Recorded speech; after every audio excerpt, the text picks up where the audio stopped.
시청자 여러분 안녕하십니까? JTB 시사진단입니다. 여소야대 이 4.13 총선 결과는 참으로 놀라울 만한 것이었습니다. 민심의 무서움을 보여줬다는 평가가 자자합니다. 전라북도도 예외는 아니었습니다. 국민의당의 돌풍이 거세게 불었습니다. 20년 동안 독주하던 더불어민주당은 대패했습니다. 새누리당에서는 기적처럼 당선자를 배출해냈습니다. 4.13 총선, 전북에서 일어난 대변화, 그 결과의 의미와 앞으로의 전북 정치의 미래를 짚어보겠습니다. 잠시 후에 시작하겠습니다.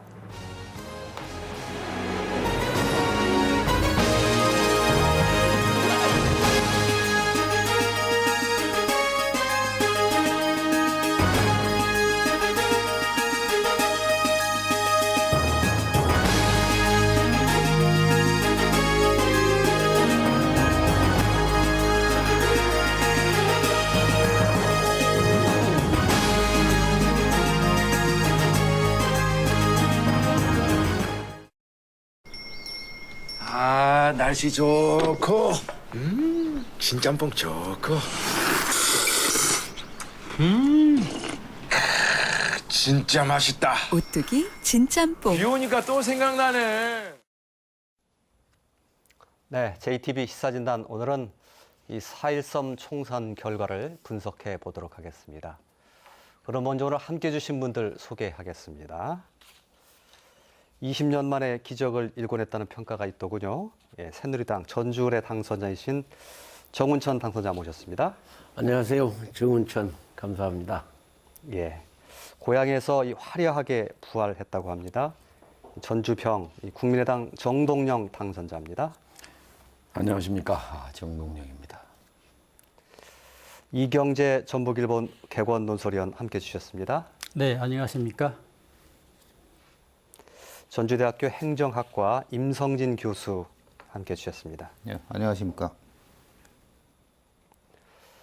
본격적인 이야기 시작하기 전에요. 총선이 끝난 후에 총선 결과와 각 당의 반응을 담은 JTB의 뉴스 리포트 다시 한번 보시고 이야기 시작하겠습니다. 국민의당이 국회의원 10개 선거구 가운데 절반이 넘는 7곳에 익산시장 재선거까지 승리했습니다. 야당 교체와 강한 야당을 내세워 창당 넉 달 만에 전북의 제1당으로 우뚝 섰습니다. 국민의당은 전북 발전과 정권 교체라는 준엄한 명령을 받았다며 무거운 책임을 느낀다고 밝혔습니다. 대한정당, 수권정당으로서의 정권 교체를 반드시 이루고 전북의 정치를 부활시켜 호남 정치를 복원하라는 전북 야권의 적통임을 내세운 더불어민주당은 단 2석에 그치면서 참패했습니다. 야권을 분열시켰다면서 국민의당의 녹색 바람을 막으려 했지만 역부족이었습니다. 더불어민주당은 반성과 함께 포기하지 않고 제1야당의 힘으로 중앙에서 지역 발전에 역할을 다하겠다고 말했습니다. 구구한 변명의 말씀을 드리지 않겠습니다. 도민들께서 분명한 희망을 보여드리지 못한 점을 겸허히 반성하고 또 반성합니다. 새누리당은 야권의 텃밭에서 20년 만에 당선자를 내는 파란을 일으켰습니다. 도민들의 현명하고 용기 있는 선택이라고 평가하면서 힘 있는 전북을 만드는 데 책임지고 실천하겠다고 밝혔습니다.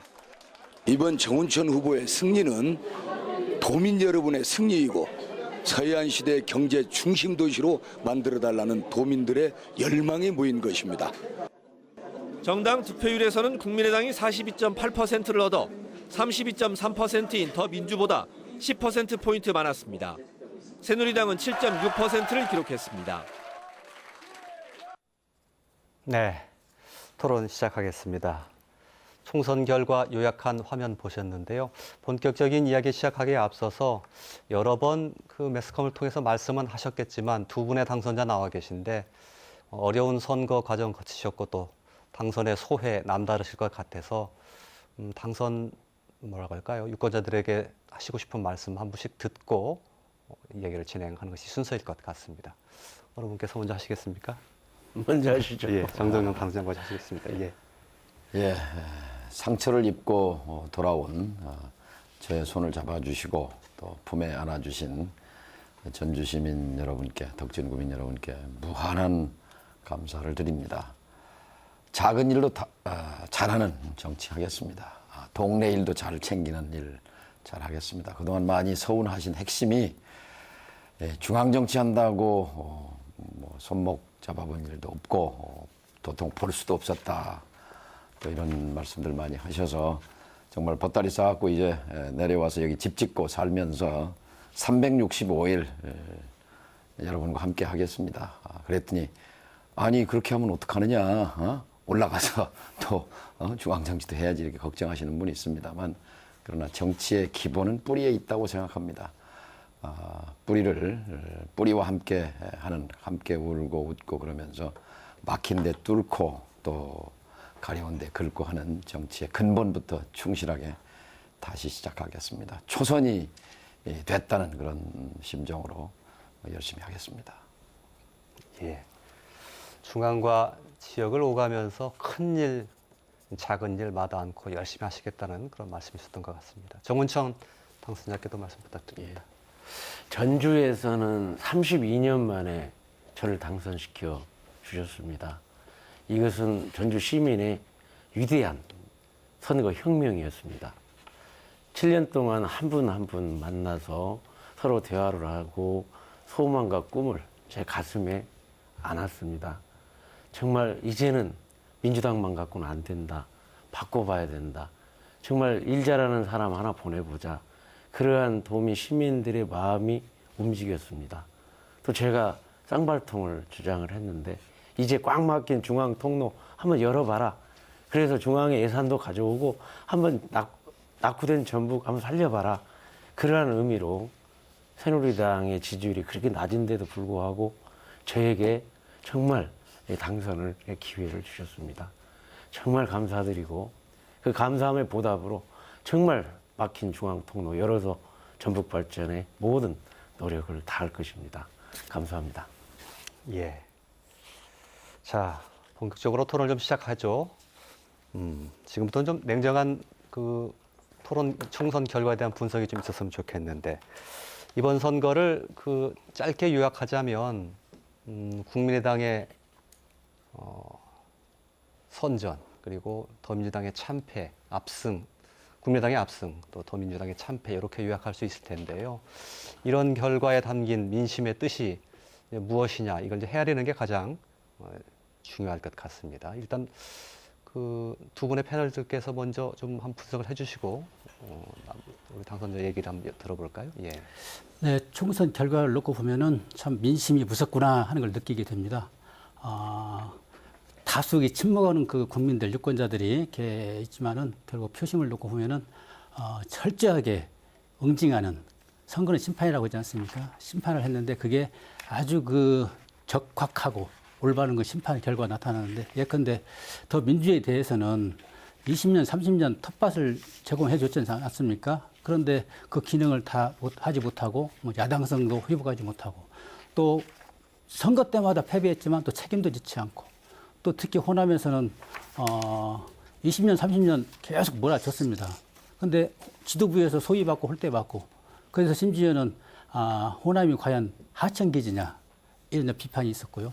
그에 대한 여러 가지 울림이 있었지만은 더민주당은 거기에 대해서 적절히 대응하지 못하고, 그래서 민심이 심판한 걸로 보고 있고요. 또 야권 분열이라고 하는 어떤 그 비판에도 불구하고 국민의당이 23석이라고 하는 그 큰 의석을 얻었지 않습니까? 특히 전남 광주에서는 초창기 현역들이 많이 탈당하면서 어느 정도 바람이 불었습니다. 근데 전라북도는 2명이 탈당을 하고 9명의 더민주당 의원이 잔류선을 하면서 기자회견을 했지 않습니까? 그래서 미풍에 그치는 게 아닌가 했는데, 그 뒤에 전략공천이랄지 뭐 비례대표 뭐 셀프 공천이랄지 여러 가지 그 국민 눈높이에 어긋나는 그런 것들이 행태들이 불거지면서 전라북도에도 큰 어떤 그 응징 이런 것들이 표심이 작용을 했고, 그래서 국민의당에 힘을 실어주는 그런 결과가 나왔지 않는가. 그래서 결과적으로 말씀드리면은 대선을 앞둔 입장에서는 더민주당은 123석이라고 일당의 지위를 확보하면서 수도권에서 인정을 받았지만은, 신뢰를 얻었지만은, 또 한편으로는 호남을 잃는 맹주자를 내주는 그런 아픔을 또 겪었지 않습니까? 또 국민의당은 전국정당으로 하는 한계를 또 보였고, 대신 호남의 맹주자리 올랐어요. 그거는 대선을 앞둔 국면에서는 더민주당 당신 내 혼자말은 안 되고, 국민의당도 한계가 있기 때문에 서로 보완하고 보강하라, 이런 큰 메시지가 있는 표심이 아닌가 그런 측면에서 아주 민심은 무서웠다 저는 이렇게 평가를 합니다. 예. 전북 내에서는 더민주에 대한 응징이었다 그렇게 표현을 네, 해주셨고요. 예. 임성진 교수님 얘기 마저 듣고 한번 정동영 당선님 얘기 들어보죠. 예. 네, 뭐 전북에 대한 평가는 일반적으로 뭐 동일한 것 같고요. 과거에 구민주당의 실망 이런 것들 회초리를 들었었는데 이번에는 아예 작정하고 몽둥이를 든 거죠. 그 결과인데 이 또 한 측면에서 우리가 좀 봐야 될 게 뭐냐면은 단순히 이 심판을 넘어서서 이번 선거에서 굉장히 이슈가 됐던 게 야권 분열이었거든요, 사실은. 근데 이게 야권 측면에서 부정적으로 보면은 분열인데 긍정적 측면에서 보면은 한국 정치가 양당 구조에서 다양한 다당 구조로 나가느냐.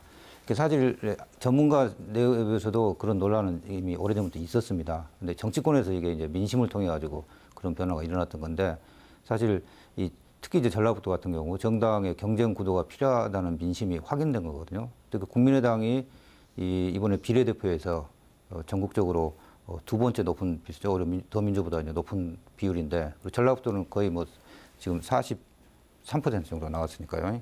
그러니까 이 정당의 경쟁 구조에 대한 유권자들의 합의가 어느 정도 표출이 됐다는 게 저는 굉장히 큰 의미가 있는 것 같고 그리고 호남 차원에서 보면은 더민주에 대해서 강하게 심판을 하면서도 약간의 여지는 좀 남겨뒀다고 봅니다. 그것은 이제 전통적으로 호남인들이 가지고 있는 이런 호남에 대한 야성, 호남이 가지고 있는 호남의 정신 이런 부분들에 대한 심판을 하면서 국민의당에게 어떻게 보면은 전부 준 게 아니라 다 넘겨주면서 어느 정도 더민주를 이렇게 통제하는 대단히 민심이 아주 절묘한 이런 선택을 저는 했다고 보거든요. 그러면서 실리적인 투표를 또 했고 그래서 새누리당 의원도 이번에 배출이 됐고 또 한 가지는 이 양당 그 구조에서 나타났던 이분법적 그 정당의 대립 구조 이게 이제 한국의 정치 변화에서 굉장히 중요한 지점일 수도 있는데요. 그 안철수 대표가 사실 비판을 많이 받고 있는 게 정당의 이제 모호성, 뭐 중도성에 대한 색깔이 없다 이런 것들 나오는데 실제 정치적인 이런 큰 흐름의 변화가 과거의 이분법적인 변화에서 다양한 좀 새로운 변화가 지금 나타나고 있거든요 이미. 그래서 이제 진보와 시장이 대립된 것 같은데 진보적 시장주의라는 용어가 지금 등장을 하고 있고. 근데 정치적으로 볼 때는 이제 국제사회에서 경쟁력이 굉장히 극단화되면서 노동이 이제 국제 노동에 노출이 되게 되면서 이제 노동자들의 의식 같은 경우도 상당히 과거보다는 좀 시장주의 쪽으로 오고 있는 이런 상황에서 전통적인 이런 접근 방법에 대한 정당 구조의 균열 현상이 나타나고 있는데 이 속에서 정책에 대한 복합적 선택을 하는 이런 접근 방법을 취한 거거든요, 국민의당이.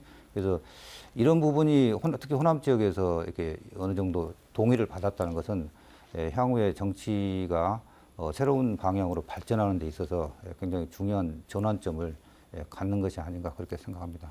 유권자의 민심도 상당히 좀 복잡다단해졌다 이렇게 혹시 이해해도 될까요? 네, 그 그러니까 말씀을? 사회의 다양한 예. 다계층적인 이런 변화 그리고 다계층적인 변화를 수용해야 되는 예. 정당 구조 예. 그 속에서 이제 복합적 예. 투표 형상을 보이는 거죠. 예. 굉장히 제가 보는 민심의 흐름을 이 부분을 좀 자세히 어느 정당이 좀 들여다보는 게 예. 향후 특히 이제 국민의당 같은 경우는 지금 정당의 정체성 문제를 가지고 고민을 좀 많이 해야 되거든요. 예. 그래서 이런 부분을 깊이 있게 좀 고민을 하는 게 필요할 것 같습니다. 예. 정동영 단순자 말씀을 한번 들어보죠. 예, 어떻게 들으시니까 두 분의 말씀 듣고. 네, 뭐 교수님 말씀처럼 야권 분열이 아니라 결과적으로 야권이 확장된 거죠. 그러니까 2번, 3번 합치면은 지금 161석이 됐나요? 그러니까 2번, 3번이 합치면 13대 국회처럼 사실 가장 개혁 입법을 많이 하고 또 가장 그러니까 여소야대 국회에서 뭔가 사회에 변화를 줄 수 있는 좋은 계기를 맞았다고 생각합니다. 왜 호남에서 야당이 교체됐을까? 결국은 이제 전라북도로 국한해 봐서도 전라북도민들, 전주 시민들의 압도적 관심은 1번은 지역 발전이고 2번은 결국 정권 교체해야 되겠다라는 것인데 지역 발전이라는 입장에서도 더민당은 기대에 부응하지 못했고 존재감 자체가 없었으니까요. 목소리가 없었으니까. 그리고 정권 교체로 가는 전략, 그 경로에 있어서도 더민주당에 도로 뭐 의석을 몰아줘 봐야 그건 뭐 별 의미가 없다. 그러니까 결국 야당의 실패, 제1야당의 실패가 대안의 선택으로 이제 이어진 것이다 이렇게 볼 수 있겠습니다. 그래서 이제 크게 보면 이 선거 20대 총선의 큰 의미는 결국은 권력은 국민으로부터 나온다 하는 헌법 1조를 이제 그 표현한 것이죠. 어떤 전문가도 이런 결과를 예측한 사람은 대한민국에 예. 없습니다. 예. 그래서 이제 이경재 국장님이 무섭다, 국민이 무섭다 이런 말씀을 하셨는데 그 무서운 국민의 표심을 받들어서 우선은 박근혜 대통령이 변해야 하는 거고요. 예를 들면 전라북도에 3년 동안 장관 한 명 안 주고도 그냥 뭐 태연하게 지내가는 이런 태도가 저는 이제 정운전 당선자가 되셨으니까 우리가 강력하게 요청할 수 있는 근거가 됐다는 것이고 또 지난 3년 동안 무리하게 중앙 차원에서 지역 차원에서 밀어붙였던 그런 민주주의의 역행, 민생경제의 역행, 남북평화의 역행 이런 것들을 바로잡는 과제가 20대 국회에 주어졌다 이렇게 생각합니다. 예. 그 한 가지만 더 좀 여쭤보면 더민주당이 이제 뭐 심판을 받았다는 데서는 다 동의하고 있는 건데 이걸 뭐 따지는 것이 의미가 있을지는 모르겠습니다만 더민주의 어떤 점이 두드러지게 그 심판을 받았다고 봐야 되는 것인지 전라북도 도민의 마음 속에서 더민주의 어떤 점들이 뭐랄까요 좋지 않게 보였다고 할까요? 그 점은 명백합니다. 예. 뭐냐면 그 더민당 안에서 호남은 중심이 아니고 변두리입니다. 그러니까 더민주당 안에서 호남은 내부 식민지가 된 거예요. 예. 그러니까 표만 찍어주면 되는 거지 예. 아무런 결정권이 없는 거죠. 그러니까 이번 선거를 통해서 호남의 중심성을 회복한 겁니다. 호남 정권 교체를 하더라도 호남이 쥐고 하겠다, 호남이 중심이 돼서 하겠다라는 그러니까 안방을 내주고 사랑방으로 건너방으로 밀려났는데 다시 안방을 차지한 거죠. 예. 그렇게 봅니다.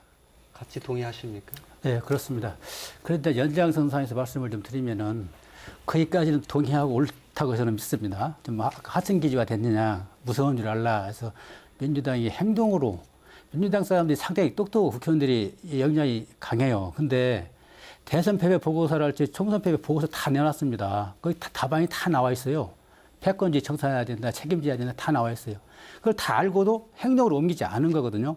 그래서 행동으로 옮기지 않으니까 표시 모르게 심판을 한 거란 말이에요. 그러면은 다음에는 국민의당은 어떠나? 그럼 국민의당이 어떤 대안이 될 수 있냐? 이 지금 질문을 많이 나온단 말이죠. 네.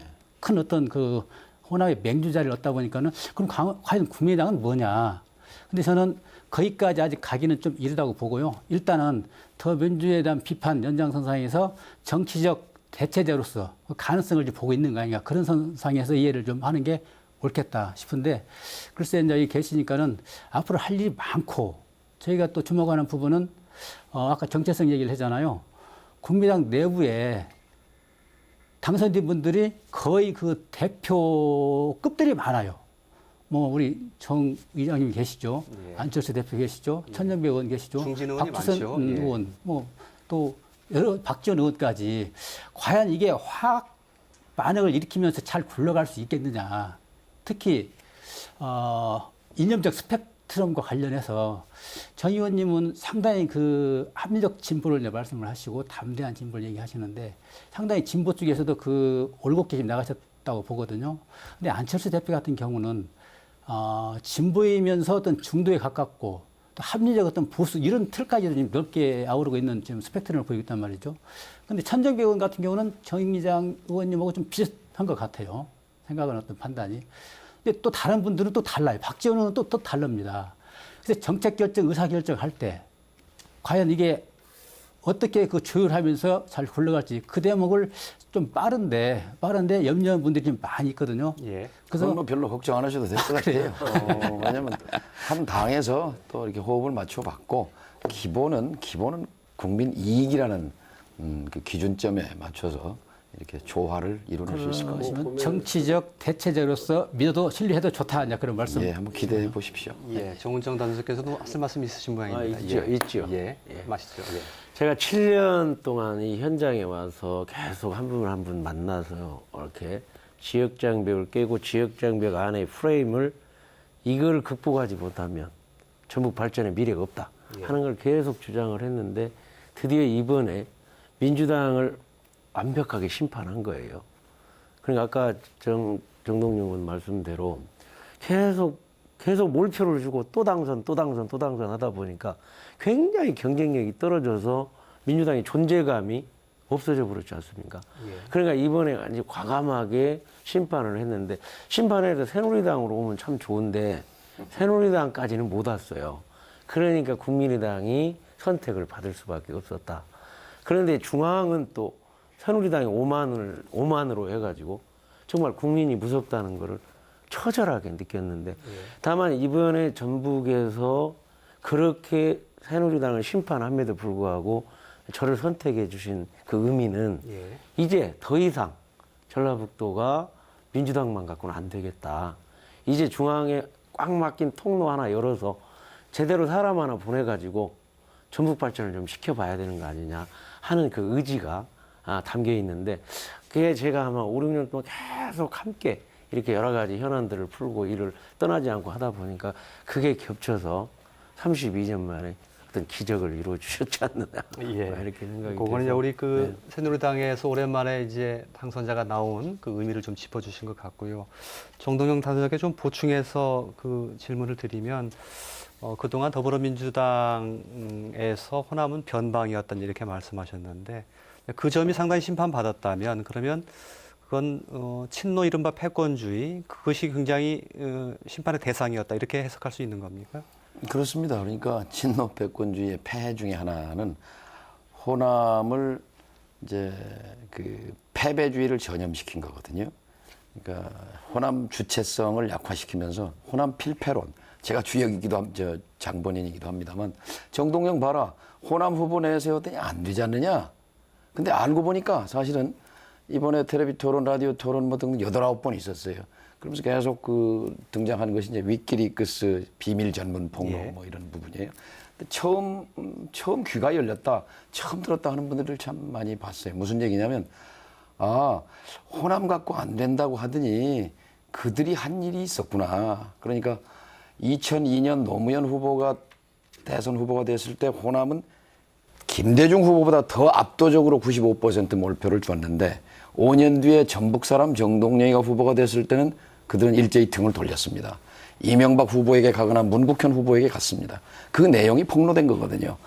이번 선거에서 정동영이 떨어져도 우리랑 상관없다. 이명박이 돼도 대한민국 망하지 않는다. 그리고 대통령 형님과 이명박 후보의 형님이 만나서 뒷거래했다. 이런 내용들이 드러나면서 정동영에게 씌워졌던 주홍글씨, 호남 갖고는 안 돼. 정동영 봐라. 그게 사실은 자신들이 싹 등 돌려놓고 누구도 거기에 대해서 반성이나 책임을 느낀다는 얘기를 하지 않았거든요. 모조리 똘똘 몰아서 저에게 이제 책임을 씌웠는데 이 부분이 풀리면서 사실 호남이 호남 패배주의라는 호남 갖고는 안 된다는 그런 주술에서 풀려난 거다. 그러니까 정권 교체에 대한 그 목표가 있는데 그 목표를 향해서 어디 영남에 이렇게 기대는 그런 패배주의적인 발상이 아니라 우리가 주도하자 말이야.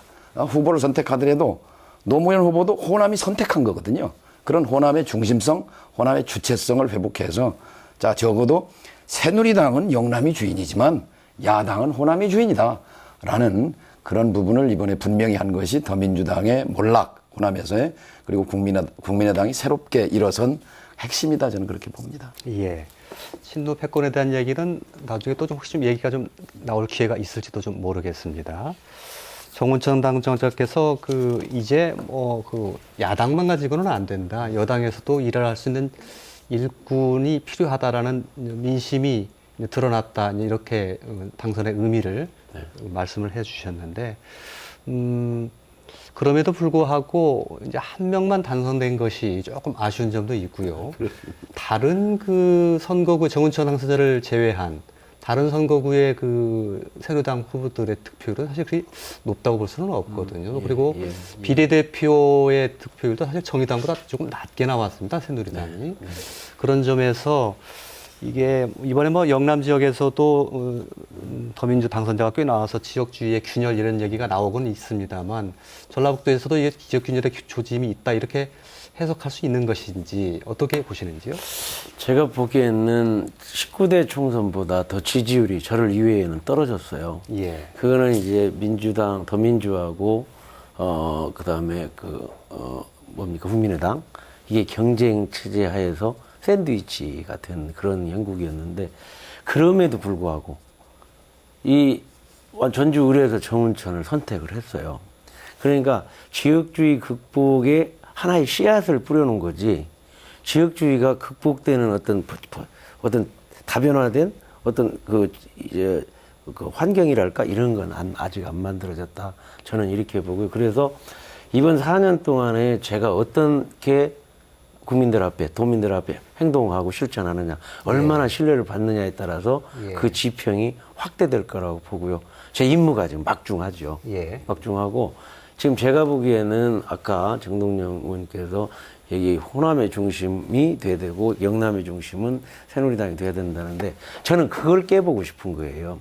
충청도처럼 정권을 못 잡더라도 우리는 지금 다수가 아니거든요. 정권을 못 잡더라도 이제는 양당이 서로 힘을 모으고 경쟁하고 할 수 있는 그런 체제가 돼야 전북이 발전하지. 전북이 185만 명은 전체 인구의 불과 3%도 안 되는 거 아닙니까?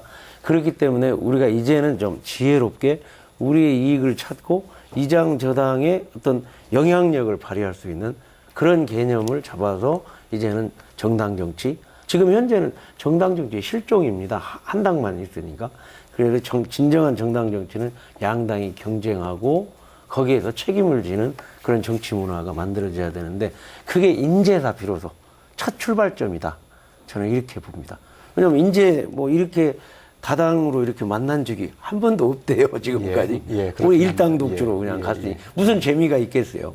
서로 이렇게 경쟁할 수 있는 체제가 이제야 20대에 와서 비로소 출발한다. 정 의원님 얘기에다 하나 좀 추가하고 싶은 건 이제 우리가 전라북도가 3%밖에 안 된다. 이것도 패배주의예요. 난 이거를 좀 벗어날 필요가 있습니다. 왜냐하면 이번에 그 당선자들 보니까 전라북도 출신이요 무려 31명입니다. 지역구에 10명인데 이 수도권 당선자하고 비례대표 합치니까 31명이에요. 그럼 300명 중에서 31명이면 10% 아닙니까? 그런데 재헌국회 때 1948년 재헌국회 때 그때 국회의원 정수가 200명이에요. 198명, 200명인데 그때 전라북도 의석수가 22석입니다. 전라북도가. 그러면 이게 10%란 말이에요. 그러니까 여전히 재헌국회 때 정치적 비중 10%나 지금 우리 10%나 갖고 있는 거예요. 다만 185만 명이 살지만 전북 사람들이 다 수도권으로 다른 데 갔단 말이에요. 갔는데 그분들의 정치적 대표성이 다른 외지에서 21명의 의원을 당선시키는 힘이었단 말이죠. 그러니까 전북이 3%짜리다 이렇게 스스로 좀 위축될 것이 아니라 적어도 우리가 10% 몫은 있다. 10%면 뭐 이 대선 얼마든지 좌우할 수 있고 그런 것이죠. 그런 좀 자신감을 가졌으면 좋겠다 생각합니다. 또 덧붙여서 말씀드리면은 영남에서 아까 잠깐 말씀을 해주셨는데 부산 지역을 보면은 더 민주에서 5명이 당선이 됐거든요. 그리고 낙선을 사람들도 보면은 새누리당이 전라북도나 전남에서 얻은 비율은 거의 뭐 한 자릿수입니다. 3%, 6%, 뭐 9% 그런 정도인데 부산을 보면은 28%, 29% 엄청나게 많이 얻고 낙선을 합니다. 물론 이제 호남 사람들이 많이 가 있는 탓도 있겠고, 근데 그런 문제는 지역주의를 뭐 아까 말씀하셨지만 지역주의 완화됐냐 그걸로 보지는 않고요. 지역주의를 완화 얘기를 한다고 한다면은 골고루도 나와야 되죠. 그리고 그에 앞서서 선거제도 개편이 되지 않겠는가. 뭐 권역별 비례대표랄지 또 앞으로 선진국으로 가면은 이렇게 소지역주의하고는 안 될 것 같아요. 그래서 좀 사표도 좀 방지하고 국민의 어떤 총의가 의정에 국회에 반영되는 어떤 그런 선거제도 그걸 여러 가지 방안에서 모색을 했는데 그걸 다 사장시켰지 않습니까? 특히 새누리당이 좀 불만이 좀 많아요. 그런 것들을 그 논의했던 초점을 닫아버리고 뭉갰지 않습니까? 그래서 예. 좀 손해를 예. 좀 볼망정 선거제 예. 대학을 했어야 되고 예. 그러니까 지금 현장 당선 보면은 우리 정우천 당선인 같은 경우는 제가 볼 때는 이제 인물 본인이 정말 진정성 있게 했던 노력했던 그런 부분 또 하나는 더 민주화 국민의 어떤 분열적 현황 그 또 하나는 이제 지역 정서가 그래도 이럴 사람 하나 보내야 되잖아 이런 정서가 좀 폭넓게 깔린 이런 것들에 의한 당선이지 지역주의가 완화해야 된다 결과로 보기는 상당히 무리가 있는 것 같고요. 앞으로 지방선거가 있게 되는데 지방선거에서 하면 거의 당선 못 될 겁니다. 예. 예. 그래서 이런 제도적인 보완 플러스가 돼야 지역주의 완화를 얘기할 수 있지 예. 그러니까 혼자 당선됐다고 그 예. 등식은 성립이 안 저도 될 것이다. 동의하는데 그 얘기는 꼭 좀 드리고 예. 싶어요. 3%니까 우리가 패배주의 제가 그 얘기를 한 게 아니고 예. 우리가 현실은 현실인가 예. 그걸 보고 예. 예. 지금 경남이나 대구가 훨씬 지금 지역주의가 빨리 극복되고 있지 않습니까? 예. 지금 부산은 5명 또 대구에도 2명 이렇게 됐기 때문에 최소한 양당 정치가 되려고 하면 한 7대3 정도 한 30%는 주어야 기대를 하고 노력을 하고 할 수 있는 상태가 돼요. 한 10% 주어갖고는 서로가 다 이 균형적인 상황이 될 수 없어요. 그래서 저는 계획이 뭐냐면 우리 전라북도가 전국적으로 인정을 받고 앞으로 발전시켜 나가기 위해서는 한 70%는 여기 중심으로 가고 예. 한 30% 정도의 지지를 주어서 도의원, 시의원이 이렇게 됐을 때 그랬을 때 지역주의는 이제 극복되는 것이다. 예. 그런 목표를 향해서 저는 나갈 수밖에 없지 않느냐 예. 이런 노력을 하고 있습니다. 지역주의 극복과 관련해서 우리 정당 당선께서는 어떤 생각 가지고 네. 계신지요? 저는 우리 정운천 의원님이나 정의화 의장이나 유승민 의원 같은 이런 분들은 건전 보수 세력이라고 생각해요. 예. 이런 분들이 다 그 새누리당의 중심이 돼야 됩니다. 그러니까 과거 그러니까 하여튼 수구 보수 외에 또 상식에서 벗어난 이런 부분들이 새누리당을 차지하고 있는 한 호남에서 지지받기는 힘들다라고 생각합니다. 그러니까 이번에 이제 호남에서 그 새누리당 지지 비율이 줄어든 것은 여기에 강력한 야당 둘이 붙었기 때문에 이제 그 공간이 이제 줄어든 겁니다만 정말 한국 정치가 건강하게 재편되기 위해서는 합리적 진보와 합리적 보수가 이렇게 양날개로 경쟁하는 것이 그 긴 의미에서 호남에서도 마음 놓고 정말 30% 새누리당 찍어줄 수 있고 이거의 기본적인 조건이라고 생각합니다. 예. 그런 목소리를 좀 많이 내세요. 네. 저도 한 말씀 좀 예, 그러시죠. 드려야겠는데요. 예. 그 지금 지역주의가 무너졌느냐 무너지지 않았느냐 지역주의는 여전히 존재하는 건 확실합니다. 그런데 우리가 한 흐름을 봐야 되거든요. 지금 대구에서 김부겸 의원이 당선됐다는 건 사실 굉장한 의미입니다. 예, 부산에서 지금 5명 그것도 엄청난 의미인데 호남에서 지금 2분 된 것도 사실은 대단한 의미입니다. 아까 혁명이라고 하셨잖아요. 예. 이 현상을 놓고 지역주의는 계속 공고하다 이것은 아닌 것 같고 분명히 무언가 지금 균열이 일어나고 있습니다. 그런데 왜 이런 균열이 있는 건가? 그는 아까 앞에서 제가 말씀드렸던 그 지금의 정당 구조가 다차원적 이런 균열 구조를 흡수할 수 있는 정당 구조, 다차원적 정당 구조 내에서의 다차원적 경쟁 구조. 이게 지역주의를 통제할 수 있는 유일한 방법이거든요. 양당 구조 하에서는 A가 아니면 B를 선택하게 되어 있습니다. 근데 야당, 그동안 구민주당의 기반은 호남이었고, 그러니까 이 호남은 어쩔 수 없이 구민주당을 지지를 할 수밖에 없었고, 그게 볼모가 돼버린 겁니다. 그러니까 호남은 어떻게 마지막에는 선택을 할 수밖에 없으니까, 그 양당 체제가 되면은 두 개의 정당이 더 선명성을 경쟁으로 갈 것 같은데, 실제 선진국 사례도 보게 되면은 중도층을 흡수하기 위한 중도층이 갈수록 넓어지는 그 다층화되기 때문에 넓어질 수밖에 없거든요. 근데 이걸 흡수하기 위해서 양당이 이 가운데로 수렴하게 돼 있어요. 그러니까 한국 정당은 그동안 양당이 되면서 차별성도 거의 없는 이런 구조들. 그래서 이게 이번에 다당제 형태로 가게 되면서 그런 부분에 대한 균열이 생겼던 거고, 그 흐름 때문에 지역주의도 이제는 다른 차원으로 전개되고, 그래서 이제 지역주의가 이제 새로운 영역으로 넘어가고 있는 거죠. 그래서 대단히 이번에 부산, 대구의 현상, 그 다음에 이 호남에서의 현상은 한국 정치 변화에 큰 의미를 지금 가지고 있다고 저는. 그래서 지역주의도 과거처럼 우리가 지역주의에 갇혀 있는 정치 구조는 이제 그런 사고 방식으로 정당 구조를 접근했을 때는 오히려 민심에 이 비판을 더 받게 되지 않을까 그렇게 생각합니다. 예, 알겠습니다. 정운천 당선자께서 말씀해 주신 것처럼 정 당선자께서 어떻게 하시느냐에 따라서 그 지역의 주식률이 좀 더 발전할 수 있는 것이고 이런 여지가 분명히 생길 것만은 틀림없는 것 같습니다. 예. 네. 조금 전에 그 이경재 의원께서 했던 질문이시긴 한데요. 더불어민주당에 대해서 심판을 하면서 이제 국민의당을 선택을 했는데 그게 이제 정치적인 대체제로 국민의당을 선택을 했다면 국민의당이 계속해서 이걸 받아서 안착을 하려면 국민의당이 무엇을 어떻게 해야 되는 것인지 또 그런 가능성은 있는 것인지 이게 좀 궁금한데요. 결국은 능력을 보여주어야죠. 예. 중앙정치 차원이 있고 이 전라북도 차원이 있습니다. 중앙정치 차원에서는 확실하게 야권 공조 또는 필요에 따라서는 뭐 캐스팅 보트로 해서 여당을 도울 수도 있죠. 그렇게 해서 예를 들면 지금 국정교과서 문제 같은 것은 이건 상식을 벗어난 일이기 때문에 여기에 대해서 야권 공조를 통해서 이걸 되돌려야 합니다. 또 테러 방지법 문제, 세월호 특별법 문제 보완이라든지 이런 부분에 대해서 좀 시원하게 문제 제기를 하고 능력을 보여주는 것. 13대 국회를 좀 배우면 됩니다.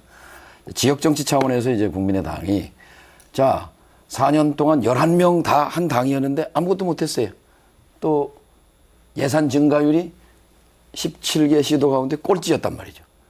그러니까 이제 11명도 못했는데 7명의 국민의당이 됐는데 그걸 뭘 어떻게 능력 보여주겠어요. 예. 그러려면 우리 정운천 의원님 역할도 중요해요. 플러스 더민주당 같이 전북 애향당을 만들어야 합니다. 당적은 새누리당, 국민의당, 더민당이지만 전라북도 예산을 자기 몫을 찾겠다는데 요약 없잖아요. 예. 결국 중요한 건 팀워크이거든요. 팀워크를 만들면 힘이 나옵니다. 그러니까 히딩크의 월드컵 4강 신화도 그렇고 전북 FC가 축구 우승하잖아요. 그 팀이 결국은 조직력이고 팀워크이거든요. 우리 정 의원께서 이제 쌍발통 얘기도 하고 양측 얘기하는데 제가 국민의당은 팀을 만들겠습니다. 예. 그리고 새누리당 전라북도 예산 따는데 좀 앞장서세요. 그래서 이렇게 전북 애향당을 만들어 가지고 하면 아마 내년도 예산은 정말 전라북도가 좀 1등 1등은 못하더라도 꼴찌가 뭡니까?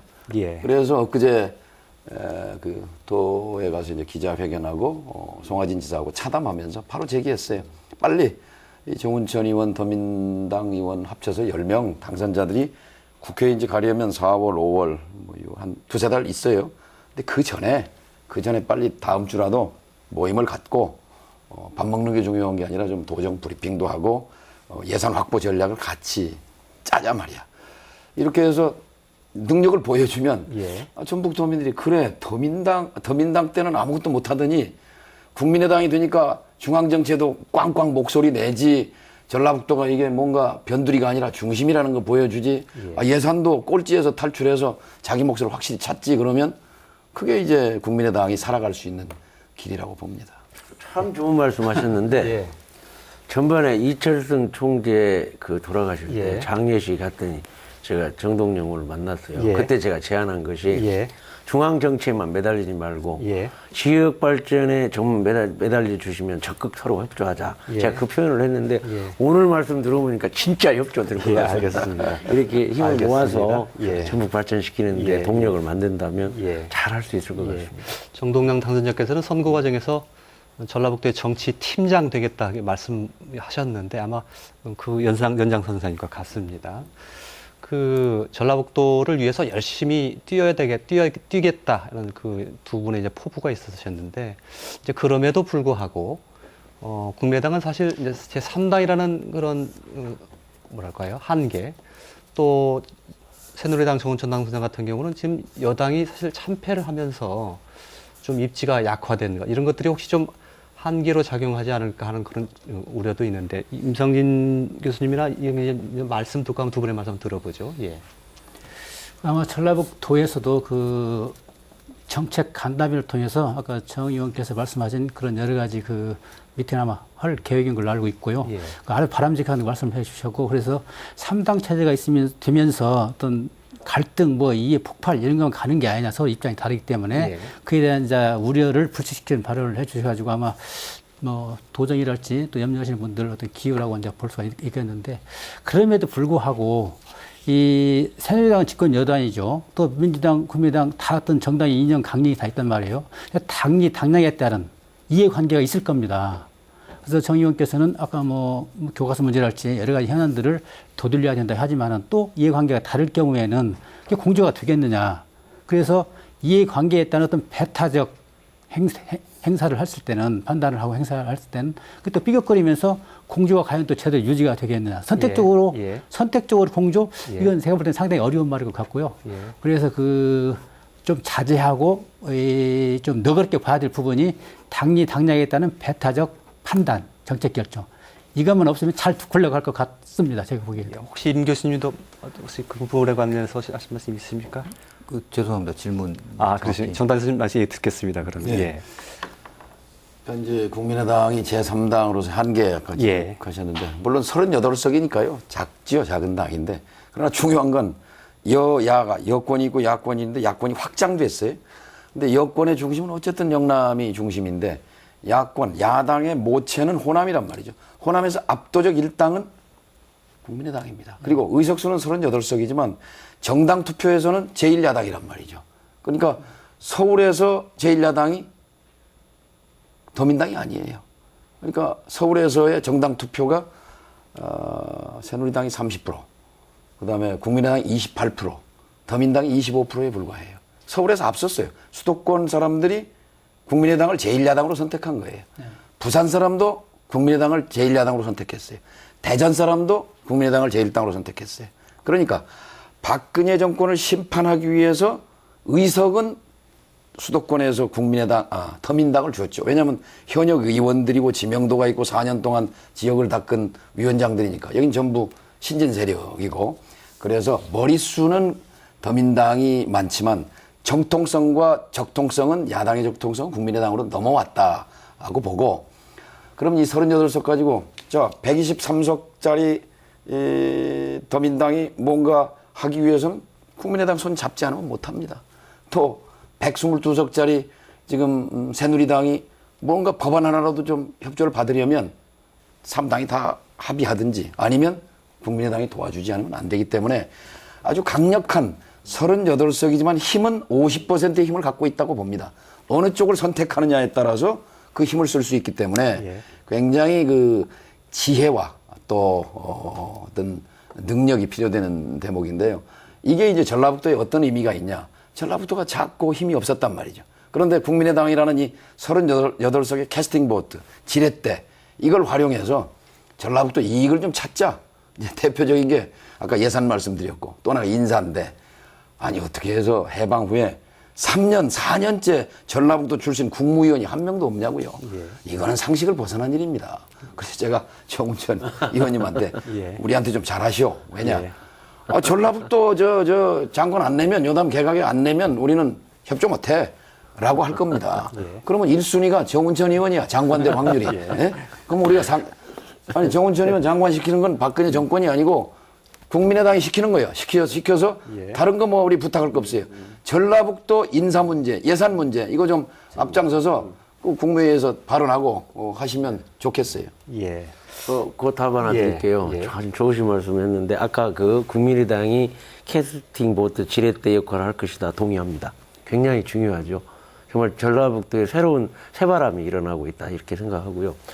지금 현재 새누리당이 약화된 것만 사실인데 뭐 제가 현재 알다시피 장관 출신의 최고위원 출신입니다. 이 예산을 만드는 거나 여러 가지 할 때 내부적으로 정부에서 몇 단계를 거쳐서 9월 달까지 쭉 하는 과정은 각 부처 국장, 장관, 차관들 교섭 능력을 갖고 하면 되는 거예요. 그 일을 얼마나 잘하냐가 국회까지 올라오는 거. 국회 다음으로 이제 국회에 있는 당의 힘에 의해서 조율을 하는 건데 그래서 저는 지금 바로 4월 때부터 국가 예산 투쟁을 바로 해드리려고 합니다. 물론 이제 국민의당이나 더민주에서 함께 힘을 모아야겠죠. 정말로 이제는 경제 지역 발전을 위해서는 아까 전북 예양당인데 저는 전북 발전당이라는 표현을 썼는데 전북 발전당으로 힘을 모아서 할 수 있는 토대가 이번에 만들어졌다. 정말 잘 선택을 우리 도민들께서 해주셨다. 말씀하시니까 하나 뭐 이건 제 자랑하려고 그러는 게 아니라 정말 이제 한 예입니다. 탄소 섬유 공장을 유치하려고 그럴 때 전라북도가 전주시가 이제 처음에 인입 예산, 처음 도입 예산 20억을 기재부에 올려서 뭐 백방으로 노력을 했어요. 근데 2010년도인데 당시에 경제가 어려우니까 신규 사업은 일체 전부 전국적으로 없다. 그래서 깎여버렸어요. 그러니까 원칙이 새로운 예산 투입은 안 한다 이렇게 됐단 말이에요. 새 사업에. 그래서 전라북도의 탄소섬유 공장이 이제 유치가 무산되게 됐을 때 이제 그때 송화진 시장이 이제 저에게 찾아와서 이거를 바꿀 수 있는 사람은 이명박 대통령 청와대밖에 없는데 전라북도에는 청와대 선댈 사람이 없다. 근데 저라고 뭐 청와대에 아는 사람이 있습니까? 제가 이명박 대통령에게 패한 사람인데 그 뒤에 뭐 청와대를 갔겠습니까? 근데 고민하다가 그때 최중경 정계수석, 왕수석이라고 그래서 이명박 대통령 오른팔이었어요. 제가 전화 걸었어요. 이명박 대통령을 만나고 싶은데 어떻게 뭐 바쁘시니까 만날 수 있겠나. 그러나 당신을 좀 보고 싶다. 좀 시간을 달라 그랬더니 이제 그 뒤에 전화가 왔어요. 여기까지 청와대까지 뭐 오십니까? 뭐 좀 무슨 얘기인지 얘기해달라. 그럼 얘기하겠다.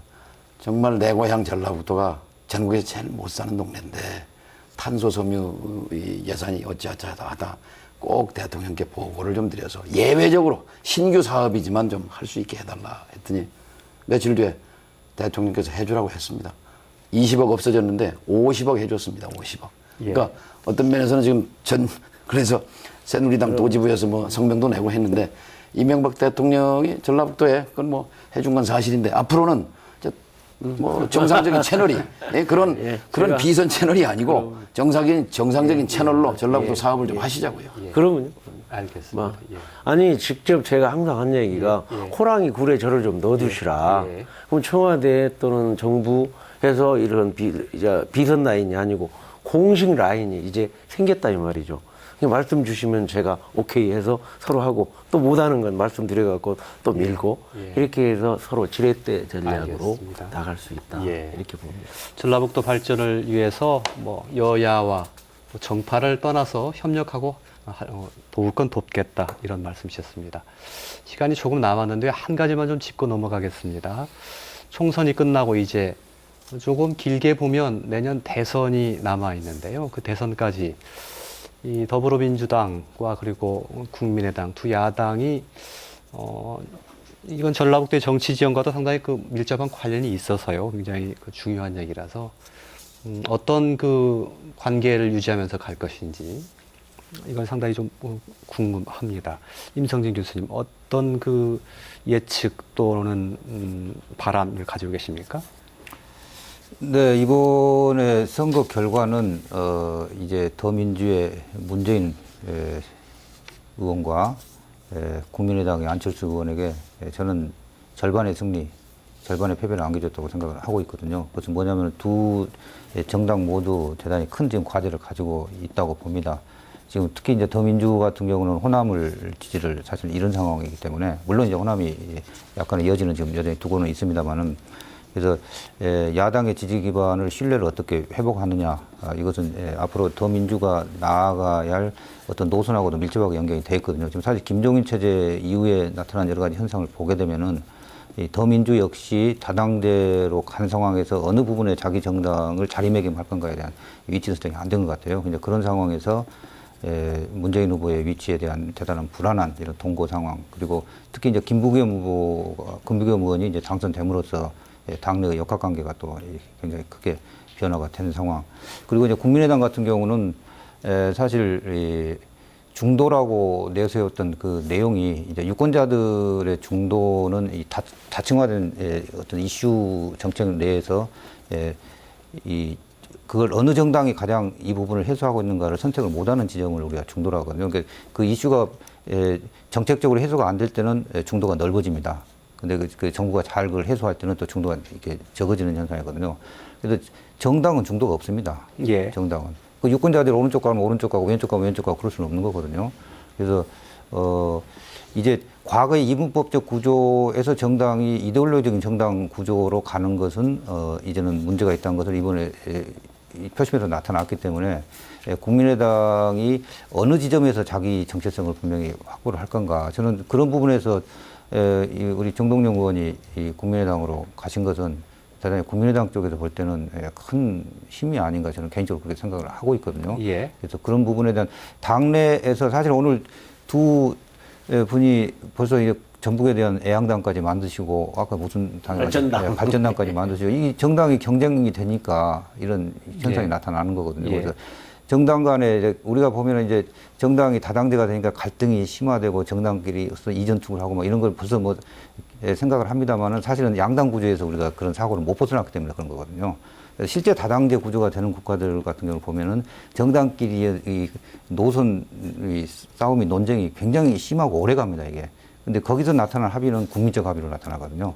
그래서 이런 구조를 이제 국민의당 내에서도 어떻게 이제 합의 민주주의를 잘 했나. 특히 캐스팅 보디를 죄송합니다. 캐스팅 보딩권을 잘 행사하게 되면 국민의당이 전국의 핵심적인 주도권을 갖게 되는데 이것을 이번에 필리버스터 전국에서처럼 잘못 해석을 하게 되면은 예. 오히려 민심을 한순간에 또 잃게 되는 이런 결과가 가져오거든요. 예. 그래서 소수지만은 굉장히 막강한 힘을 가지고 있는 이것을 이 한국의 정치 구조, 다당제 구조에서 요구하고 있는 정체성을 확립하는 이런 과정에서 당내 논쟁과 이런 과정을 잘 거쳐내게 되면은 국민의당에게도 다음 대선에서 좋은 기회가 저는 있으리라고 생각을 합니다. 어쨌든 간에 뭐 어느 정당이 유리할 건가는 지금으로는 도저히 알 수가 없지만은 예. 두 정당 간의 이런 경쟁 구도가 과거에는 없는 예. 굉장히 좋은 정치를 만들기 위한 이런 경쟁 구도거든요. 예. 그래서 그런 결과가 어떻게 진행되느냐에 따라서 이제 전라북도에서도 정치 지형도 상당히 이렇게 큰 영향을 받을 것 같습니다. 예. 뭐 정동영 당선자의 생각이 뭐 전부 다인 것은 아니겠지만 이 더불어민주당과 국민의당이 대선 가도까지 이르는 과정에서 뭐 경쟁, 뭐 연대, 통합, 협력, 뭐 여러 가지가 단어가 있을 수 있는데요. 어떤 선택이 적절하다고 보시는지요? 우선 1단계로 정책 공조를 시작해야 합니다. 구체적인 예를 하나 들지요. 제가 출마 선언을 하면서 제시한 것이 제가 20대 국회에 들어가면 제1호 법률로 추진할 것이 이명박 정부도 시도했었던 입법을 하겠다. 그게 뭐냐? 일자리 햇볕 정책이다. 공정임금법 제정에 나서겠다. 이런 말씀 드렸어요. 그건 무슨 얘기냐면은 정부가 발주하는 공사에 시방서에 가령 100억짜리 도서관을 짓는다. 그럼 거기에 철근이 얼마 들어가고 인건비는 뭐 다 계산이 나와 있어요. 그런데 현장에서 막상 덤프 트럭 기사는 하루에 21만 원 주도록 되어 있는데 10만 원밖에 안 줍니다. 또 미장공이나 이 벽돌공은 15만 원 계산되어 있는 7만 원, 8만 원밖에 안 줘요. 외국인 노동자 쓰면서. 근데 미국 같으면 이게 불법입니다. 또 OECD 선진국에서 다 하는 법이에요. 또 이명박 정부 때 이걸 입법하려고 하다가 전경련 등 건설회사, 대형 건설사에서 로비해서 이게 무산됐었어요. 예. 그래서 제가 공정임금법 제정을 통해서 이른바 건설 현장에서 뭐 옛날부터 노가다라고 불렸잖아요. 직업적 자부심을 좀 찾아드려야 됩니다. 땀 흘려 일하는 분들에게 그 대가를 찾아주는 것을 입법을 통해서 할 수 있는 거거든요. 그래서 이것을 제가 국민의당의 선거 공약으로 채택하도록 했습니다. 우선 전라북도 도당의 공약이 됐고 이것이 중앙당의 공약이 됐고 그래서 제가 상임위원회도 국토위원회에 가려고 합니다. 가서 반값 아파트 특별법이라든지 분양원가 공개라든지 그리고 또 말씀한 공정임금법 제정 이 문제는 사실 더민당도 이걸 반대하기 어려운 거예요. 예. 더민당도 반대하기 어렵고 이건 또 대다수 현장에서 땀 흘리는 노동자들에게 득이 되는 거기 때문에 새누리당이라고 해서 굳이 부득불 반대할 이유도 없어요. 그래서 이런 부분을 국민의당이 주도해서 해내면 이것이 바로 무슨 공허한 노선 무슨 이념 이런 논쟁이 아니라 구체적으로 좋은 입법을 통해서 현장에 있는 국민들에게 혜택을 주자 이 말이죠. 예. 이게 저는 좋은 정치의 모델이고 그런 모델을 한번 만들어 보고 싶습니다. 예. 제가 좀 질문드렸던 것은 대선 길목에서 이제 공조하시겠다는 것인데 궁극적으로는 어떻게 가야 된다고 보십니까? 일부에서는 통합 얘기도 나오긴 하던데요. 결과적으로는 결국 궁극적으로는 가야 되는 거 아니냐 이렇게요. 아직은 이제 시간이 1년 반 있습니다. 예. 문재인 대표가 작년 연말에 이제 제가 머무르고 있던 순창 복흥면에 와서 들어와서 같이 하자 할 때 서로 서 있는 길이 다르다. 그러나 마음은 형제다. 이렇게 말씀드린 것처럼 형제입니다. 저는 또 문재인 의원이 뭐 호남에서 지지 못 받으면 정계 은퇴하겠다 했을 때 나는 은퇴하는 건 반대다. 아니 같이 협력을 해서 정권을 교체해야지 무슨 역할이든 맡아서 이런 말씀을 드린 적이 있는데 어쨌든 정권 교체라는 호남의 열망을 현실로 만들기 위해서는 형제가 돼야 합니다. 그런데 그 방법, 모델은 여러 가지가 있을 수 있어요. DJP 모델도 있죠. 공동정부를 만드는 방법도 있고 하나의 당이 되는 수도 있고 근데 그걸로 가는 첫 입구가 아까 공정임금법 제정 같은 정책 공조, 입법 공조에서부터 찰떡 공조를 해가면 서로 아 그래 우리가 이렇게 힘을 합치니까 뭔가 성과를 이뤄낼 수 있겠구나 하는 그런 것들을 차곡차곡 쌓아가자는 거죠. 예. 그런데 제가 좀 적극적으로 역할을 해볼 생각입니다. 예, 알겠습니다. 뭔가 지금 미리 말씀해 주시기에는 좀 곤란한 측면이 많이 있는 것 같습니다. 짧게 좀 이영재 의원님. 네, 향후 과제되는 부분에 이 방법론을 지금 살짝 이 얘기를 해 주셨는데 결국 총창정은 아마 대선일 겁니다. 예. 양당에. 그래서 더 민주는 대통령 후보를 내면서 야당이 대통령 후보를 내면서 어떻게 호남에 실리를 얻지 못한 그런 후보가 나올 것인지 그 예. 한계가 있단 말이죠. 예. 그런데 국민의당 역시 확장성에 지금 문제가 있지 않습니까? 그래서 이건 아까 능력으로 부여주신다고 했기 때문에 그걸 이제 두고 봐야 되겠고 어찌됐든 간에 정 의원께서 이제 국민의당에 들어가셨기 때문에 야당성과 역동성은 아마 활발히 확보가 될 걸로 보고요. 예. 그 결론은 상호 어떤 협력적인 경쟁을 통해서 뭔가 좀 하나를 만들어내는 어떤 그런 역할을 하셨으면 하는 생각입니다. 예, 알겠습니다. 시간이 다 돼서요, 토론을 좀 정리를 해야 될 것 같은데요. 두 임성진 교수님 또 이영진 의원 두 분께는 오늘 출연해주신 두 당선자분 말고 전라북도 전체 당선자들을 위해서 주문하실 사항을 좀 말씀해 주시고 또 두 당선자께서는 좀 각오를 좀 말씀 해주시면서 토론을 마치면 어떨까 싶은 생각이 듭니다. 먼저 임성진 교수님께 좀 여쭤볼까요? 예.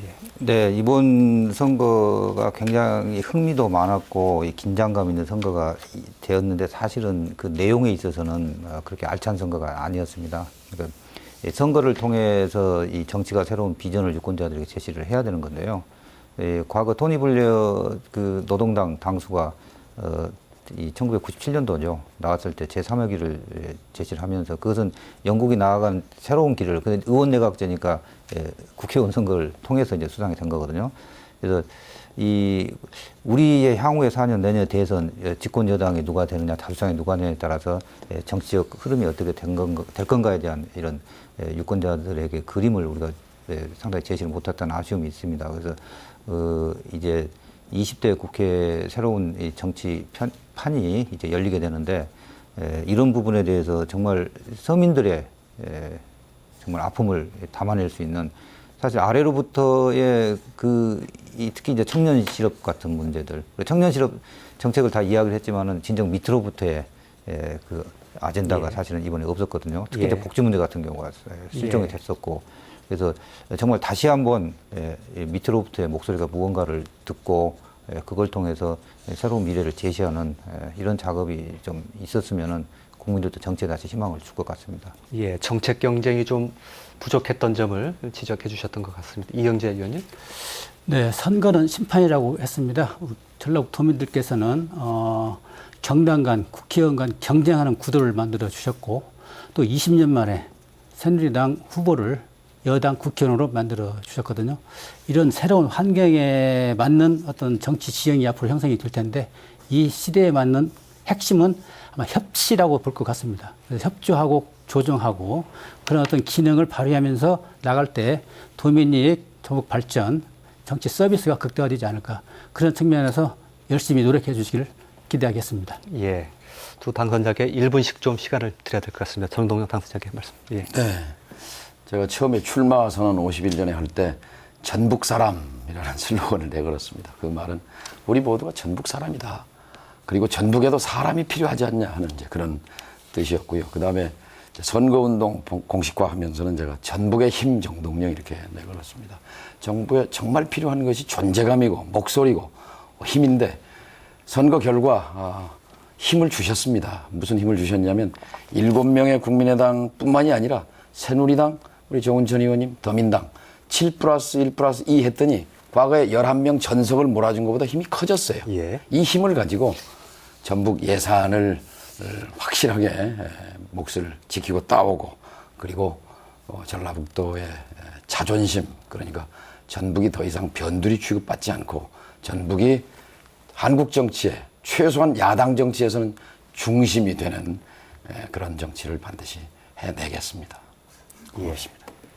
정문천 변호사님. 예. 아마 저를 당선시켜 준 것은 중앙에 꽉 막힌 통로 열어서 전북 발전을 시켜달라 하는 주문이었습니다. 저는 우리 185만 전북의 전체 여당 대표가 되겠습니다. 그래서 단순히 상임위 하나에 매달리지 않고 제가 과거에 해봤던 대로 이렇게 특별위원회, 지역화합 특위를 만들어서 새만금 개발청에 특별법을 만들고 기금운용본부 이전을 했던 것처럼 우리 새누리당 내에 특별위원회를 만들어서 거기에 한 15명 정도 현역 의원들을 제 산하에 두게 된다면 각 상임위별로 할 수 있습니다.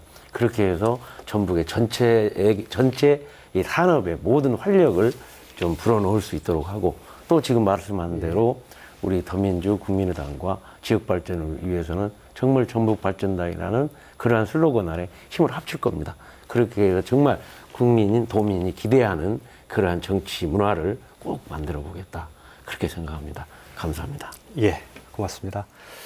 오늘 4.13 총선 결과에 대해서 좀 분석을 해봤는데요. 이 선거가 끝나고 나면 가장 많이 나오는 표현 중에 하나가 이 겸허하게 라는 말이더군요. 거칠게 인사한 말이 아니라 진실로 이 겸허하게 민심을 받드는 그런 정치가 펼쳐지기를 바라겠습니다. 오늘 모두 마치겠습니다. 시청자 여러분, 고맙습니다.